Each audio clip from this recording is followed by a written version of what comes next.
मंडळी नमस्कार. बारामती विधानसभेच्या पोटनिवडणुकीचा विषय राज्यात चांगलाच गाजणार असं दिसत आहे. ही निवडणूक वेगवेगळ्या अर्थाने चर्चेत राहणार असं स्पष्ट झालंय. त्यातला पहिला आणि सगळ्यात मोठा मुद्दा म्हणजे पोटनिवडणुकीत प्रचंड संख्येने उभे राहिलेले उमेदवार. एक राष्ट्रवादी काँग्रेसच्या सुनेत्रा पवार आणि काँग्रेसचे ॲडव्होकेट मोरे सोडले तर बाकी बहुतांश उमेदवार हे अपक्ष आहेत. आणि थोडके नाही तर जवळपास 50 उमेदवार निवडणुकीच्या मैदानात उतरलेले आहेत. यातल्या काही जणांनी जरी अर्ज मागे घेतला तरी ही उमेदवारांची संख्या कदाचित 30 पर्यंत मर्यादित राहील. पण एखाद्या पोटनिवडणुकीत इतक्या प्रचंड संख्येनं उमेदवार उतरणं ही राज्याच्या पोटनिवडणुकीच्या इतिहासातली कदाचित पहिलीच वेळ असेल. दुसरा महत्त्वाचा मुद्दा, ही निवडणूक बिनविरोध होईल असं राष्ट्रवादी काँग्रेसला वाटलं होतं, पण सुनेत्रा पवार यांच्या विरोधात काँग्रेसनं सुद्धा आपला उमेदवार मैदानात उतरवला.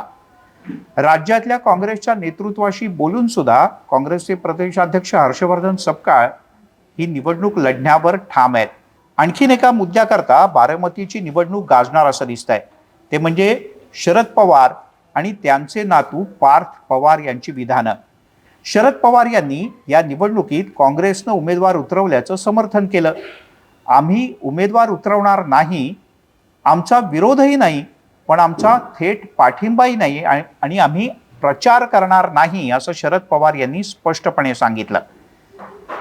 यासोबतच पार्थ पवार यांनी काँग्रेसनं बारामतीच्या निवडणुकीत उमेदवार उतरवल्यामुळे अत्यंत आक्रमक भूमिका घेतली.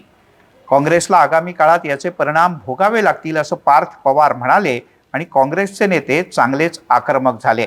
ज्यांना भाषण सुद्धा करता येत नाही आणि केवळ पूर्वजांच्या कृपेमुळे जे खासदार झालेत असं म्हणत नावाचाही उल्लेख न करता काँग्रेसनं पार्थ पवार यांच्यावर खरपूस शब्दात टीका केली. थोडक्यात काय, उमेदवारी अर्ज मागे घेण्याची 9 तारीख ही शेवटची आहे. तोपर्यंत पुलाखालनं बरंच पाणी जाऊ शकतं.